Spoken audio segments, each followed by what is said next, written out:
അവന്റെ ജീവനേക്കാൾ വലുതായിരുന്നു അവന്റെ സ്വപ്നം. കിട്ടിപ്പോ ഈ ഒരു വീഡിയോ നീ കണ്ടിട്ടുണ്ടോ? ഈ ഒരു സീന് ഇതെന്തോന്നടാ? ഇതെന്ന് വെച്ചാ അതൊരു കിളിയാട്ടോ.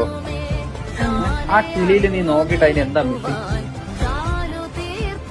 ചിറകില്ല. ഒരു കിളിക്ക് ഏറ്റവും ആവശ്യം എന്തോ പറക്കണതല്ലേ. നമുക്ക് കാലില്ലാത്ത ഒരു മനുഷ്യന് ഓടണം എന്നായിരിക്കും ഏറ്റവും വലിയ ആഗ്രഹം. സാധാരണ എല്ലാവർക്കും പറ്റുള്ളൂ. അതുപോലെ ആ കിളി നോക്കുമ്പോൾ എല്ലാവരും പറക്കണം. പക്ഷെ അപ്പൊ ആ കിളിയുടെ ഏറ്റവും വലിയ ആഗ്രഹം പറക്കാനായിരിക്കും. സ്വാഭാവികമായിട്ട് അങ്ങനെ ആയിരിക്കാം. ഈ കിളിയുടെ ഏറ്റവും വലിയ ആഗ്രഹം പറക്കാനാണ്. പക്ഷെ ചിറകില്ല. അതൊരു കിളിയോ അതെന്തോ ആവട്ടെ, പക്ഷെ അതിന് പറക്കണമെന്നാണ് ആഗ്രഹം.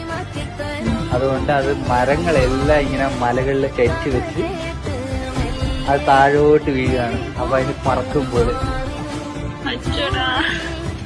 എന്താ നമ്മളെ ലൈഫിൽ ഇങ്ങനെയല്ലേ പല സിറ്റുവേഷനിലും.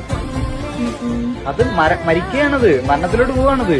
ആ കുഞ്ഞിന് താഴോട്ട് അറിയണ അതിന്റെ ജീവിതം സാക്രിഫൈസ് ചെയ്യേണ്ടി വന്നു അതിന്റെ ഡ്രീം അച്ചീവ് ചെയ്യാൻ. എന്നാലെന്താ അതിന്റെ ആഗ്രഹം സാധിച്ചില്ല. അത് മരണത്തിലൂടെ അതിന്റെ ആഗ്രഹം സാധിച്ചിരിക്കുകയാണ്. അത് ചിരിച്ചുകൊണ്ട് മരിക്കുകയാണ്. അതാണ് ഏറ്റവും വലിയത്.